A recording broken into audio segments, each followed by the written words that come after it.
I keep thinking about how this stuff usually starts without a decision. Not a big one anyway. It's more like a Tuesday afternoon somewhere you didn't plan to be. Someone says they're grabbing coffee. You go too. Not because you're craving it, but because you're already there. It's $7, maybe 8.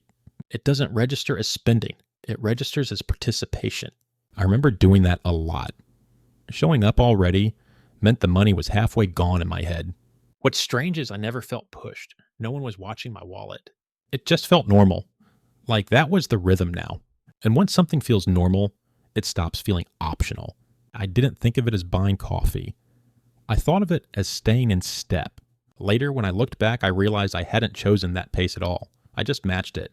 And matching it felt easier than stopping to ask what it was costing me.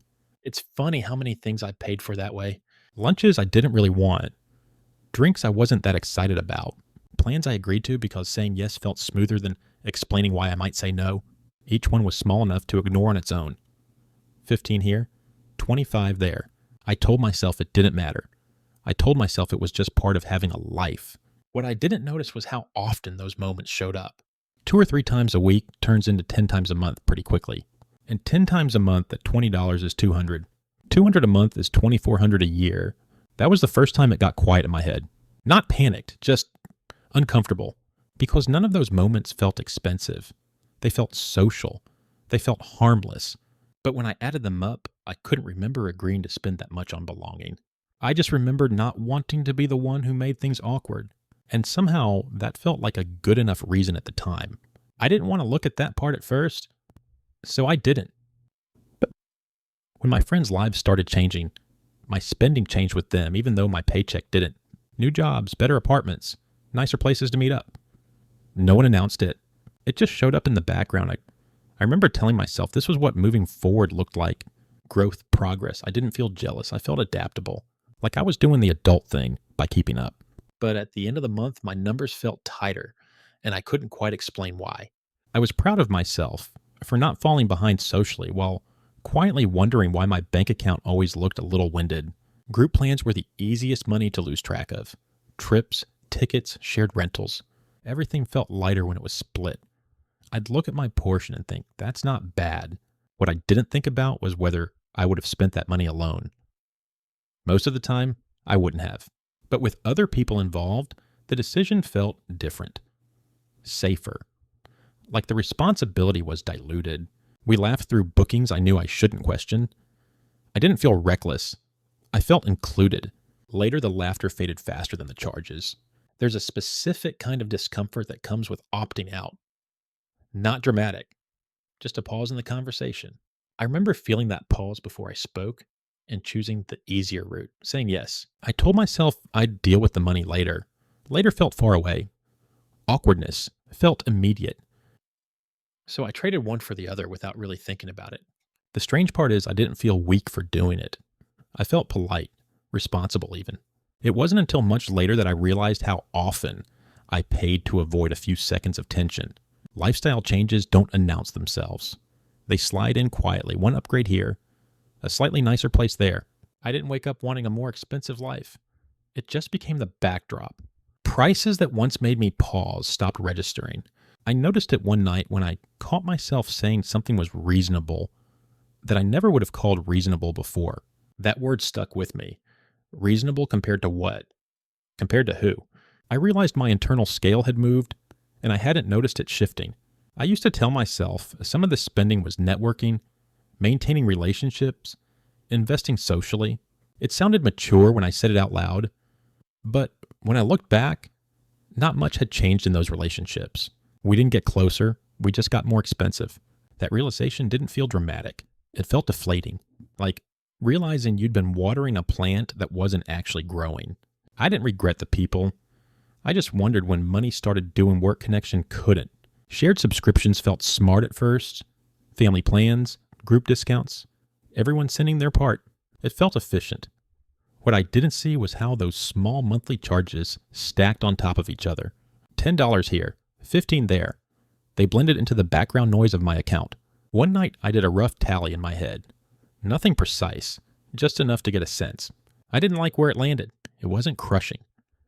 It was just heavier than I expected. heavy enough to make me sit still for a minute.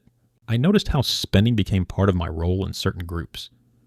Ordering the same things, matching the vibe. It wasn't explicit, no one said anything. But sameness felt safe. Deviating felt noticeable. I didn't think of it as performing at the time. I thought of it as being easygoing. Later, I realized how often my wallet had been part of that performance. I wasn't pretending to be someone else. I was just smoothing edges. And smoothing edges costs money. There was a moment when I finally looked at my statements without distraction. No TV on, no phone scrolling, just numbers. Nothing jumped out as irresponsible. That was the unsettling part. Everything looked normal, familiar, acceptable, and yet I felt tired looking at it. Like I'd been carrying something without realizing it. There wasn't a single charge to blame. Just a pattern, and patterns are harder to argue with. Celebrations started happening more often than I expected. Birthdays, promotions, just because nights. Each one felt justified on its own. Together they blurred. I remember spending money on things labeled special that didn't feel special at all. Obligation replaced excitement somewhere along the way. I didn't resent the events. I resented how automatic they become. Celebrating felt less like joy and more like maintenance. I told myself I'd slow down later, when things settled, when work calmed down, when expenses evened out. Later stayed conveniently vague. It never arrived. The weeks kept filling themselves. Looking back, I think busyness protected me. As long as I was moving, I didn't have to notice where the money was going. Stillness would have made it obvious, so I stayed busy. Credit cards made all of this smoother. Too smooth. The separation between the moment and the payment changed how things felt. Swiping didn't hurt. Statements did. I remember recognizing charges and barely remembering the moments that caused them. Time distorted responsibility. It was easier to agree to something when the consequence lived in the future. The future version of me handled a lot. My idea of normal kept drifting upward. Places that once felt like a stretch became default options. I didn't feel fancy. I felt average. That's what scared me later. Normal isn't neutral. It moves. And once expectations rise together, lowering them feels like loss, even when it isn't, especially when it isn't. The mental load surprised me more than the spending. Keeping up meant constant low-level calculation. What's coming up? What's already paid? What can wait? I didn't feel stressed exactly, just worn, like a browser with too many tabs open. I hadn't noticed how much energy it was taking until I imagined not doing it for a second. There were moments I felt irritated for no clear reason, little flashes of resentment that didn't make sense. It took me a while to connect them to money, to the things I'd agreed to without checking in with myself. Silence doesn't remove pressure. It just moves it somewhere else. Mine leaked out sideways. By the time I considered opting out more often, it felt harder than it should have been. Habits had formed. Expectations too. Momentum has inertia. Stopping feels heavier than starting. I realized how much effort it took to break rhythm once it's shared. Familiarity defends itself. No one forced me into any of this. That part's uncomfortable. It means there's no villain. Just a series of quiet agreements I made without calling them that. Responsibility without awareness doesn't feel empowering. It feels confusing. Like waking up in a room you slowly furnished without realizing it. What surprised me most was how private the realization felt. Money thoughts usually are. I started wondering how many people around me were feeling the same thing and not saying it. Probably more than I think.